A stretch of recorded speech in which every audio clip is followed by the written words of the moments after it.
Ini adalah sesi perkongsian audiobook bagi bacaan buku kanak-kanak oleh Enid Blyton, versi terjemahan ke bahasa Indonesia, siri cerita-cerita teladan, gadis kaya yang sombong dan cerita-cerita lain.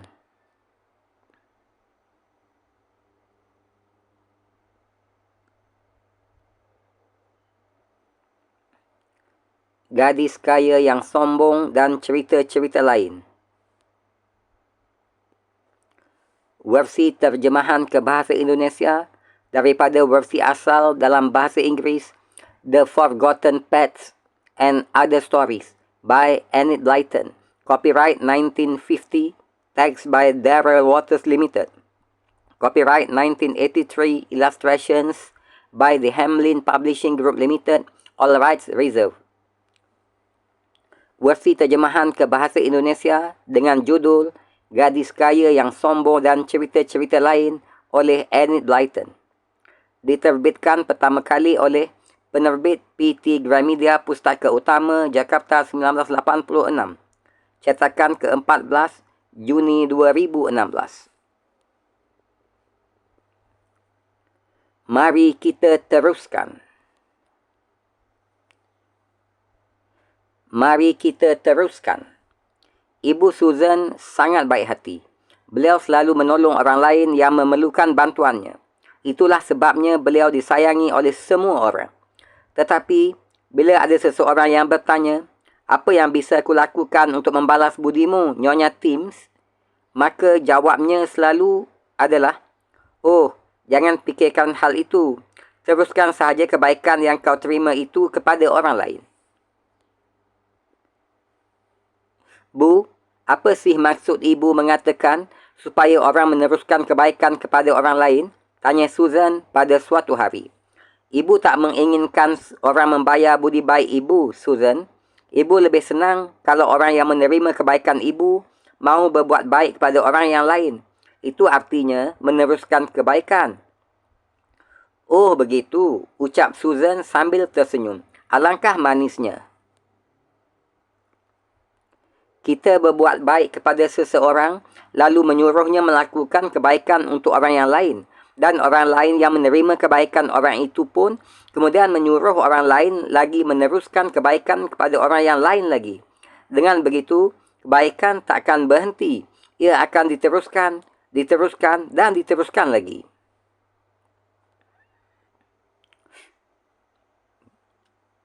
Benar, sahut ibu. Gagasan yang manis sekali, bukan? Kalau semua orang begitu, dunia ini tentu akan penuh dengan perbuatan baik. Ah, aku mahu meniru ibu, kata Susan. Nah, Bu, sekarang berbuatlah sesuatu kebaikan kepadaku. Lalu katakanlah, teruskan kebaikan ini kepada orang lain, Susan. Baiklah, ucap ibu. Akan ibu jahitkan bonekamu yang sudah rosak hingga ia utuh kembali. Mana bonekanya? Susan memberikan bonekanya kepada ibu dan ibu pun segera duduk menjahitnya. Pekerjaan itu tak mudah. Ibu perlu waktu cukup lama untuk memperbaikinya. Tetapi pekerjaan ibu tak sia-sia. Ketika telah selesai diperbaiki, boneka Susan kembali cantik dan utuh seperti semula.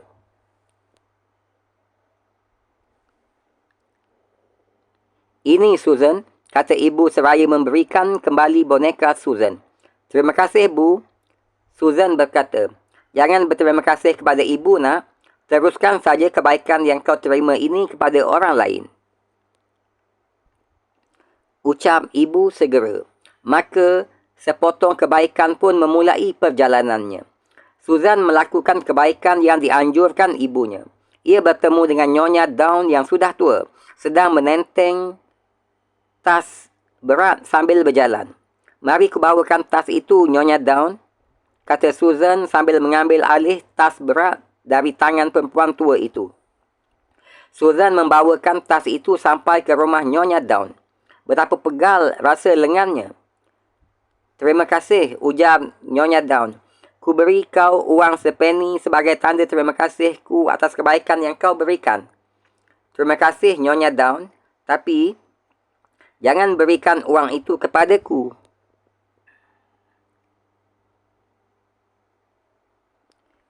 sahut Susan cepat. Teruskanlah kebaikanku tadi kepada orang lain. Oh, alangkah manisnya, kata Nyonya Dawn. Tentu nak, akan kuteruskan kebaikan yang kuterima ini kepada orang lain. Nyonya Dawn pun menunggu-nunggu kesempatan untuk meneruskan kebaikan itu. Saat yang ditunggu-tunggu tibalah akhirnya. Tuan Dick lewat di depan rumahnya. Ia berjalan terpincang-pincang kerana kakinya sudah tak kuat lagi. Nyonya Dawn menyapanya. Ditanyakannya ke mana laki-laki tua itu hendak pergi. Rotiku tak datang tadi pagi, balas Tuan Dick. Jadi aku terpaksa berjalan jauh pulang pergi ke kota untuk mengambilnya. Padahal rematik kakiku sedang kambuh. Oh, jangan susah-susah ke kota, ucap Nyonya Dawn. Aku berjanji hendak meneruskan suatu kebaikan pada hari ini. Jadi akan kuberikan kau roti yang kau perlukan. Aku masih punya persediaan di lemari makan. Tuan Dick sangat girang. Jangan ucapkan terima kasih kepadaku, Nyonya Dawn berkata. Teruskan saja kebaikan ini kepada orang lain. Tuan Dick pulang.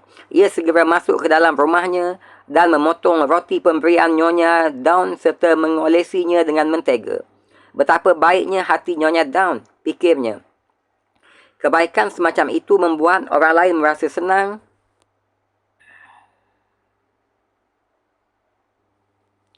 dan merasa diperhatikan. Bagaimana caranya meneruskan kebaikan itu? Seorang gadis cilik datang ke rumah Tuan Dick. Wajahnya ketakutan. Gadis itu memang takut pada Tuan Dick kerana Tuan Dick sering marah. Maaf, bolaku masuk ke kebun anda. Bolehkah aku mengambilnya? Tentu, ujar Tuan Dick. Mari ku bantu mencarinya. Dan ini, ambillah apel ini untukmu.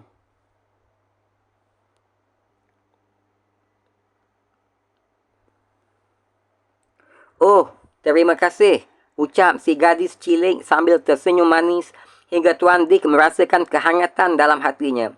Anda baik hati sekali, Tuan Dick. Dengarkan dulu pesanku sebelum kau pergi, nak, ujar Tuan Dick. Kau harus meneruskan kebaikan ini kepada orang lain. Mengerti? Jangan lupa ya, kebaikan ini supaya berputar dan tidak berhenti sampai di sini saja. Baik, Tuan Dick, akan kuteruskan, sahut si gadis. Hatinya senang bisa ikut serta meneruskan kebaikan. Sambil membawa bola dan buah apelnya, ia berlari-lari pulang.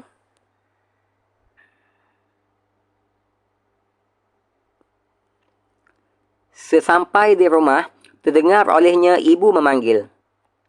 Kathy, ibu tahu kau ingin bermain, tapi ibu perlu mentega untuk memasak. Mentega kita sudah habis. Maukah kau pergi ke toko membeli sekaleng setin? Kathy ingat akan janjinya hendak meneruskan sebuah kebaikan. Baik, Bu. Aku pergi sekarang, sahutnya. Ibunya sangat senang. Beliau bangga akan sikap anak gadisnya. Itu namanya anak manis, Ibu Kathy berkata ketika Kathy kembali. Bu, teruskan kebaikan ini kepada orang lain, ucap Kathy. Lalu Kathy menceritakan pengalamannya di rumah Tuan Dick. Ibunya tersenyum. Tentu, Kathy, ibu akan teruskan kebaikanmu, ujar beliau sambil berfikir bagaimana caranya. Ah, aku tahu sekarang, pikir beliau. Aku akan bawakan buku dan puding buat Jack Brown. Ikutlah dengan ibu, Kathy. Biar Jack merasa senang. Kasihan anak itu. Sudah miskin, sakit pula. Ini namanya baru kebaikan yang bukan sekadar kebaikan. Ya kan, Bu? Ujar Kathy gembira. Kathy dan ibunya berangkat, membawa puding dan beberapa buah buku cerita. Betapa girang hati Jack melihat kedatangan mereka. Pudingnya langsung dimakan ketika Kathy dan ibunya masih di sana. Kalian sangat baik hati, ujar Jack. Mudah-mudahan aku bisa membalas budi baik kalian kelak. Tak usah, Jack, kata ibu Jack. teruskan kebaikan kami kepadamu ini kepada orang lain lagi. Yang kami lakukan ini pun begitu, meneruskan kebaikan yang kami terima dari orang lain. Jack tak henti-hentinya berfikir bagaimana caranya. Tentu saja sulit memikirkan perbuatan baik apa yang bisa dilakukannya ketika ia sedang sakit dan berbaring di tempat tidur.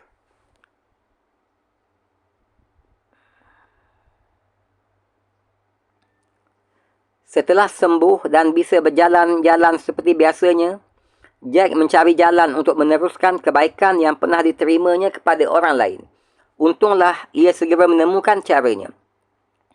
Ia menemukan sebuah sarung tangan tergeletak di jalan. Rupanya terjatuh dari tangan pemiliknya kerana ia terburu-buru. Dipungutnya benda itu dan di bahagian dalam terbaca sebuah nama. Oh, kebetulan aku tahu rumahnya, fikir Jack. Tapi letaknya jauh dari sini. Demi untuk meneruskan kebaikan yang pernah ku terima, akan ku antarkan juga sarung tangan ini meskipun aku harus berjalan jauh. Sebaiknya aku berangkat sekarang juga. Pasti nyonya yang memiliki sarung tangan bagus ini senang. Maka pergilah dia. Jack merasa agak lelah sebab tubuhnya belum sihat benar. Tetapi ia tidak berhenti sebelum sampai ke tempat tujuannya. Benar, ini sarung tanganku. Oh, betapa senangnya. Sarung tangan yang kusayangi ini kembali ke tanganku, ucap si nyonya. Kau sangat baik hati, nak. Apa yang bisa kulakukan untuk membalas jasamu? Oh, tak perlu, nyonya.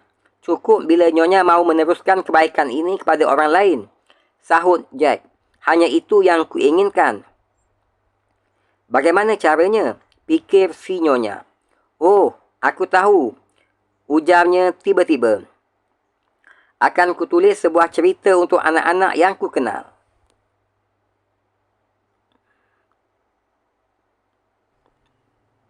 Kalau mereka menganggapku baik, mau bercerita kepada mereka, maka akan kukatakan kepada mereka, cuba teruskan kebaikan ini, kebaikan yang dimulai oleh Susan. Usahakan agar kebaikan semacam ini diteruskan dan diteruskan lagi hingga tak pernah berhenti. Ceritanya telah kau baca. Maukah kalian teruskan kebaikan itu? Bagus. Jangan lupa pesankan kepada orang yang kau beri kebaikan agar ia mau meneruskan kebaikanmu itu. Semoga cerita teladan ini bermanfaat untuk kita semua, insya-Allah. Terima kasih sudi mengikuti sesi perkongsian bacaan isi kandungan buku-buku Enid Blyton. Sehingga berjumpa lagi dalam sesi perkongsian selanjutnya. Terima kasih.